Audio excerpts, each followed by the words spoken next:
Olá, alunos, tudo bem? Meu nome é Juliana, sou professora no Colégio Estadual Dom Prudêncio e fui convidada pela CRE para conversar com vocês a respeito de filosofia, que é uma das disciplinas muito importantes que estarão presentes no seu exame em janeiro. O Enem, ele cobra a filosofia não apenas nas questões que você irá responder, mas a filosofia também pode ser utilizada no seu repertório sociocultural dentro da sua redação. Isso enriquece o seu texto e a sua pontuação eleva com isso. Hoje eu trouxe para vocês alguns conteúdos que são mais recorrentes na prova. Nos últimos 5 anos, estes conteúdos que eu irei mostrar para vocês no slide agora são os conteúdos que mais apareceram no exame. Então, nós temos aí Aristóteles e a escola helenística, racionalismo moderno, escola sofística, Sócrates e Platão, filosofia contemporânea, escola de Frankfurt, filosofia medieval, idealismo alemão, renascimento, Immanuel Kant, surgimento da filosofia. Claro que hoje nós não vamos falar disso tudo. Isso levaria 1 ano para falar de tudo profundamente. Hoje nós vamos fazer uma pequena introdução, falar um pouquinho sobre cada um desses filósofos que são tão importantes para o desenvolvimento da ciência e da filosofia enquanto ciência. A filosofia nasce na Grécia. Um dos principais filósofos e primeiros filósofos que se estuda e que estão muito no exame que você vai fazer em janeiro é Tales de Mileto. Tales de Mileto é um filósofo pré-socrático, ele é anterior a Sócrates, mas ele não é um pré-socrático por isso. Ele é um pré-socrático porque ele estuda os elementos naturais, ele faz uma interpretação da natureza. Os filósofos pré-socráticos são aqueles que estudam a physis, ou seja, a natureza. Eles observavam o natural e, partindo dessa observação, eles criaram então a filosofia. Vamos lembrar que lá não tinha internet, lá na Grécia Antiga não tinha internet, não tinha o Google, não tinham os livros e as informações que nós temos hoje. O que eles tinham era apenas a observação da natureza. Tales, por exemplo, utilizava a água como elemento fundamental de todas as coisas. O nome disso é arqué. Arqué é o elemento fundamental de todas as coisas e a arqué de Tales era a água. Para ele tudo era composto e feito de água. Outros filósofos também eram pré-socráticos e vocês devem conhecer alguns deles. Pitágoras, Demócrito, Parmênides, Heráclito. Todos eles são pré-socráticos e cada um deles tem um elemento fundamental para explicar o mundo. Tales queria então explicar de onde as coisas surgiam, por que elas surgiam e como surgiam. E era através da observação da natureza que ele fazia isso. Depois desses filósofos pré-socráticos, os sofistas apareceram. Sofistas eram pessoas que vendiam o seu conhecimento. Naquele tempo, as pessoas iam para a ágora discutir os assuntos públicos. Lembrando, quem tinha direito à fala eram apenas cidadãos atenienses que deveriam ser filhos de pais atenienses, maior de 21 anos e ter um dinheirinho. Não era qualquer um que falava em praça pública. Mas algumas dessas pessoas não tinham o poder da oratória. O que essas pessoas faziam então? Pagavam para que alguém defendesse em praça pública as suas ideias. Lembrando que a democracia ateniense era uma democracia direta. A pessoa falava por si, não é como a nossa, que é representativa. Hoje eu elejo alguém que me represente no parlamento. Lá não. Lá você mesmo se representava. Então as pessoas que não conseguiam ter uma boa oratória pagavam um sofista para poder então falar no seu lugar na praça pública. Acontece que nesse tempo não era tão importante a verdade. a verdade não era tão importante para os sofistas. Importante era o argumento. A argumentação é que era importante.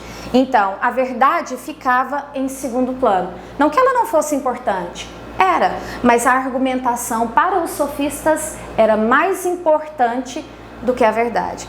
O ato de convencer era mais importante. Depois dos sofistas, aparece na história da filosofia 3 grandes filósofos: Sócrates, Platão e Aristóteles. Sócrates era um ateniense e ele não era muito querido pelos atenienses, pelos seus compatriotas, não. Ele era chamado de a mosca de Atenas. Sócrates é tão importante para a história da filosofia que ele rompe com um tipo de filosofia já existente e cria um novo tipo de filosofia. A filosofia já existente é a filosofia da physis, ou a filosofia da natureza. Lembra dos pré-socráticos com Tales de Mileto? Buscando interpretar a vida, de onde veio as coisas, para onde vão, de que são feitas. Agora, para Sócrates, isso não é mais importante. Para Sócrates, o que é importante é a busca pela verdade. Sócrates buscava isso o tempo todo por meio da maêutica. Maêutica significa literalmente parir ideias. Para ele, todas as ideias estavam dentro da nossa alma, do nosso ser. A gente só precisava se lembrar. Por meio das perguntas corretas, o interlocutor, então, de Sócrates chegava, então, à verdade através do pensamento. Sócrates também é muito conhecido pelo valor que ele deu à ética. A ética socrática também é algo muito importante. Sugiro que vocês leiam a respeito disso. É impossível falar sobre tudo isso aqui, nesse pequeno período que nós temos, mas é um tema recorrente na prova. Sócrates foi preceptor de Platão, ou seja, professor. Naquele tempo, as pessoas estudavam de uma maneira diferente da gente. Hoje nós temos a escola institucionalizada, né? Você chega, tem uma carteira, você se senta e ouve o seu professor, discute com o seu professor. Naquele tempo não. A escola era um pouquinho diferente. Os alunos seguiam os seus mestres por onde eles iam. Sócrates ia para a praça pública, um lugar chamado Ágora, onde ele discutia com seus discípulos todos os assuntos. Platão foi um desses discípulos. Sócrates nunca deixou nada escrito. Tudo que existe escrito sobre Sócrates é relato de Platão e de outros filósofos que estavam junto a ele. Platão foi um dos grandes discípulos de Sócrates, mas ele não pensava igual a Sócrates. Sabe o que é legal desses filósofos, e eles nos ensinam muito isso hoje? Vamos trazer a filosofia para o agora. Você pode discordar, você não precisa pensar igual. Platão pensava diferente de Sócrates. Existe um dualismo do pensamento platônico. Olha que bacana. Platão acreditava que existiam 2 mundos: o mundo inteligível e o mundo sensível. No mundo inteligível existem todas as ideias perfeitas, e no mundo sensível é esse mundo em que nós somos condenados, segundo as palavras de Platão, a viver. No mundo inteligível existem todas as ideias perfeitas, e no mundo sensível, cópias imperfeitas das ideias perfeitas que existem no mundo inteligível. Deixa eu simplificar essa coisa. Tá vendo essa televisão atrás de mim? Essa televisão, na verdade, não existe lá no mundo inteligível. Lá existe uma ideia de televisão. Essa televisão aqui, em algum momento, ela vai se degradar. Daqui a 50 anos ela nem deve existir mais. Mas a ideia perfeita de televisão continua existindo no mundo inteligível. Platão acreditava que se nós, humanos, aqui no mundo sensível, fôssemos bondosos, caridosos, éticos, nós poderíamos então ter um vislumbre das ideias perfeitas e copiá-las aqui. Por isso que aqui estão as cópias imperfeitas. Aristóteles era discípulo de Platão e também discordava do seu mestre. Aristóteles não acreditava nessa coisa da divisão dos mundos, no mundo perfeito e no mundo sensível. Para Aristóteles, existe apenas um mundo, o mundo em que nós vivemos, o mundo dos sentidos, o mundo dos seres. Se você prestar atenção nessa imagem aí do lado, e tem um monte de filósofos e no meio existem dois filósofos, um mais velho, de barba branca, apontando para cima, e um mais jovem do lado dele, com a mão assim para frente. Essa imagem estava em uma prova do Enem há alguns anos atrás. E a pergunta era sobre essa diferença das ideias platônicas e aristotélicas. Platão acreditava que a verdade vem apenas por meio da razão, do pensamento. Pensar é mais importante que sentir. Aristóteles pensa um pouquinho diferente. Aristóteles pensa que é preciso sentir, é preciso vivenciar, é preciso entender por meio da experiência para formar então um pensamento. Então, Aristóteles, por isso que na imagem Aristóteles está com a mão assim, para mostrar que este é o mundo em que nós vivemos e é por meio deste mundo que nós aprendemos a verdade das coisas. Platão, ao contrário, está com a mãozinha virada para cima, apontada para cima, dizendo que é por meio do pensamento racional é que nós então criamos e estabelecemos a verdade das coisas. Então veja, Platão acreditava que por meio da razão eu estabelecia a verdade das coisas. Aristóteles, por meio da experiência e da vivência no mundo dos seres. Aqui acontece uma coisa fantástica, que é o estabelecimento de duas correntes filosóficas que nos séculos seguintes irão se fundamentar de forma mais profunda. O racionalismo e o empirismo. Descartes é um grande exemplo de filósofo racionalista. Descartes é aquele rapaz que você já deve ter escutado uma máxima dele, cogito ergo sum, ou seja, penso, logo existo. Descartes duvidou, inclusive, da sua própria existência. Você também conhece Descartes lá da matemática, ele é o criador do método cartesiano, do plano cartesiano, me perdoe. Na filosofia, ele cria um método. Ele dizia o seguinte: eu preciso entender se as coisas são verdadeiras. E para entendê-las, eu preciso passar pelo crivo do método. Então ele diz o seguinte: eu preciso, para saber se uma coisa é de fato real, eu preciso achar um objeto de estudo, pegar esse objeto de estudo, dividi-lo em quantas partes forem possível, estudar cada parte deste objeto de estudo, tirando dali todas as minúcias. Depois disso, de estudar cada parte, juntar todas essas partes em um todo tangível, estudar a importância das partes dentro do todo e depois disso, enumerar, escrever, falar, discutir sobre isso. Apenas assim era possível então saber se um tema ou um objeto de estudo era verdadeiro ou não. Descartes é o pai do racionalismo e ele traz então na matemática e na filosofia grandes contribuições nesse sentido. A filosofia também trata de assuntos políticos. Às vezes as pessoas acham que política não deve ser discutida. Pelo contrário, Aristóteles diz que a busca pela verdade e pela felicidade parte da política. Nós só somos felizes se começarmos a discutir política. É preciso desvincular a política do Congresso, das relações institucionalizadas. A política faz parte do seu dia a dia. Quando você sorri para alguém que te fez uma gentileza, você está sendo político. Quando você negocia com a sua mãe para poder ir numa festa que você quer, você está sendo político. A política faz parte da nossa vida e do nosso dia a dia. A filosofia política, então, começa a ser estudada partindo de Maquiavel. Ele é o primeiro filósofo que fala da política como ela verdadeiramente é. Outros filósofos falam também do mesmo assunto, como Rousseau, Locke, Hobbes.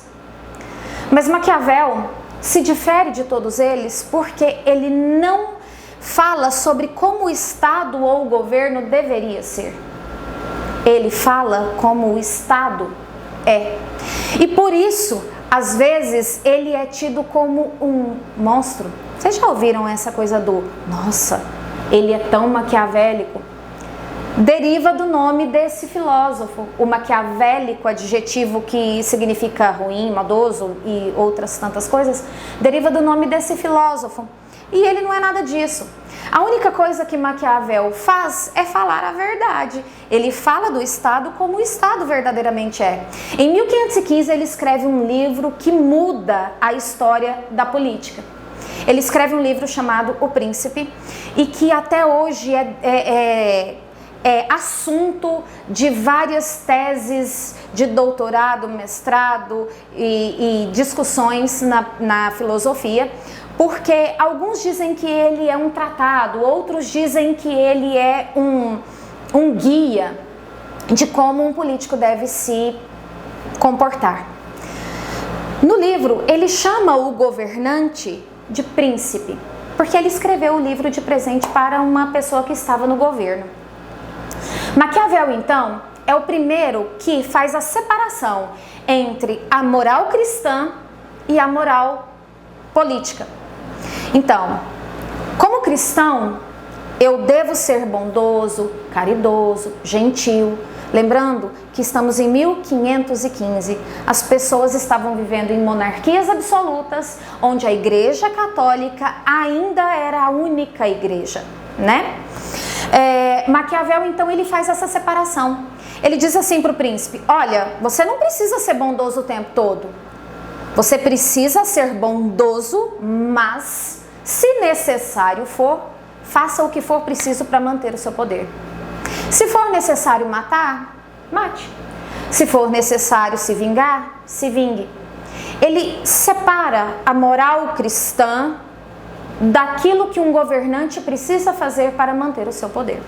Por isso, às vezes, ele foi mal visto.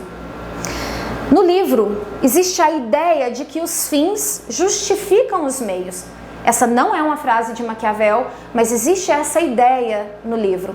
Ele sugere isso durante a leitura, que você pode fazer o que for preciso para alcançar os seus objetivos. Maquiavel também sugere no livro O Príncipe que o governante deve preferir ser temido do que amado. Por que isso?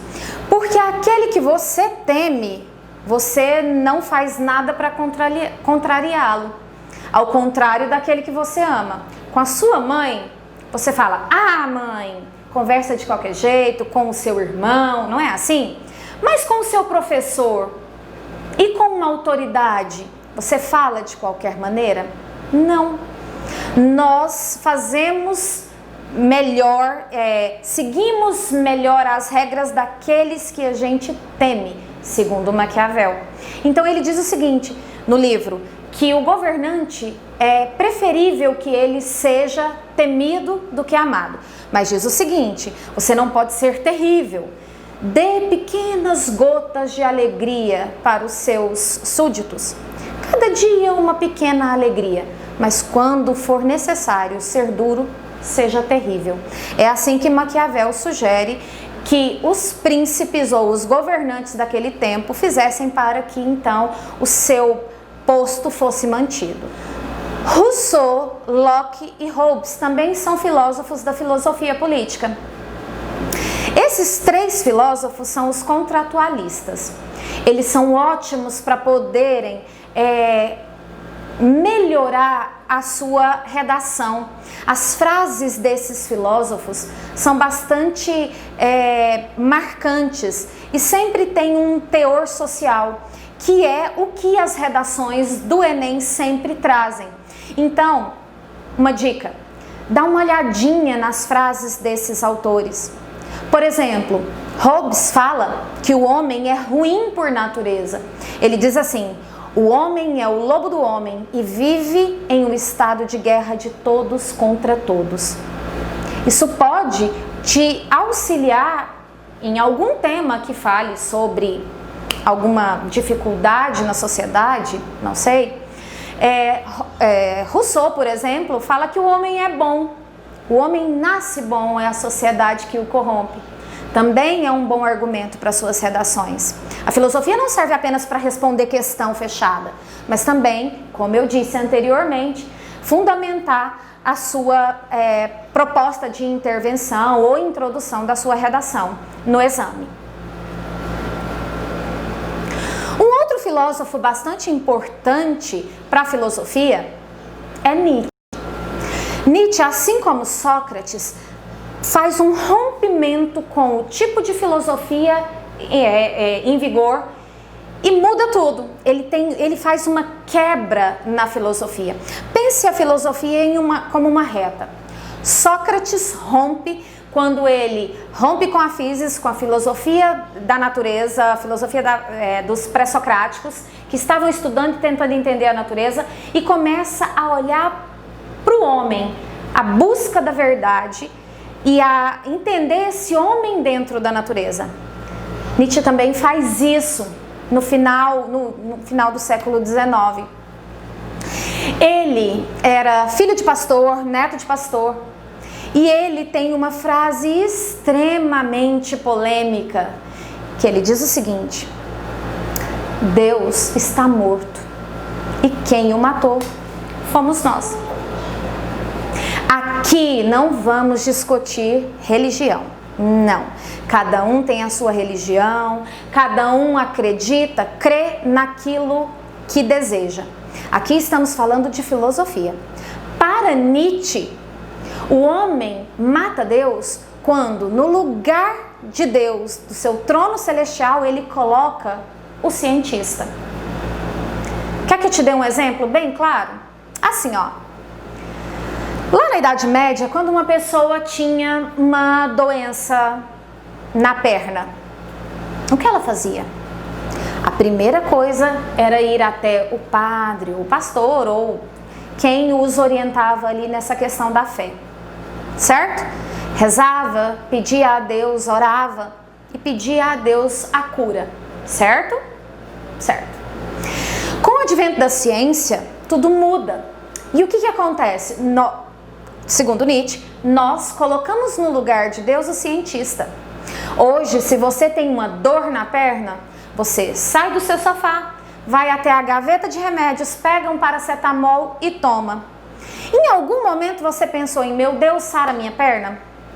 Segundo Nietzsche, quando nós colocamos no lugar de Deus o comprimido ou o homem da ciência, nós estamos então matando Deus. Nietzsche também estuda e faz uma análise muito profunda da moral humana. Ele diz o seguinte, que nós temos 3 tipos de moral: a moral de senhor, a moral de escravo e a moral de rebanho.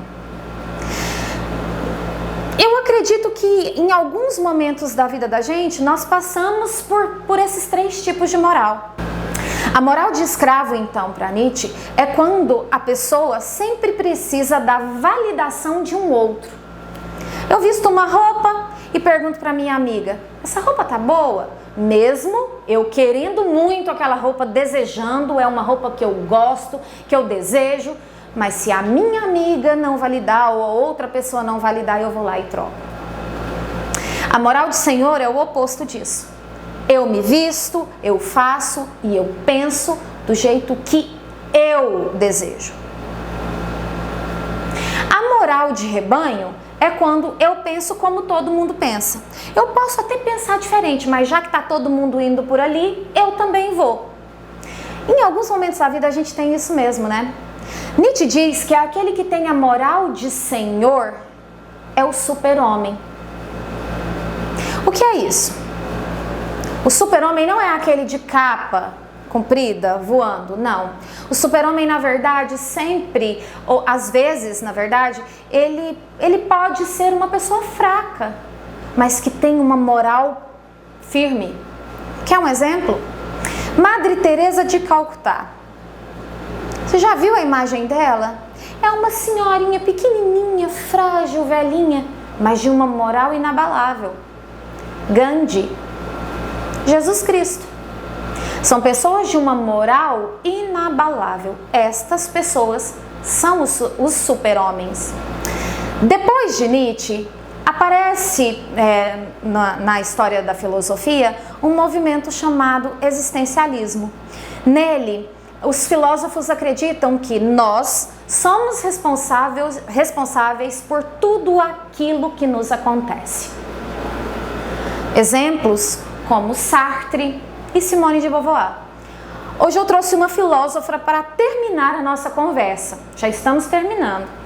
E trouxe uma mulher para que a gente entenda que na filosofia também existem mulheres que fizeram a diferença. Simone de Beauvoir foi casada com Jean-Paul Sartre, que foi um grande filósofo e que morreu na década de 80 e era bastante importante para a comunidade francesa e mundial.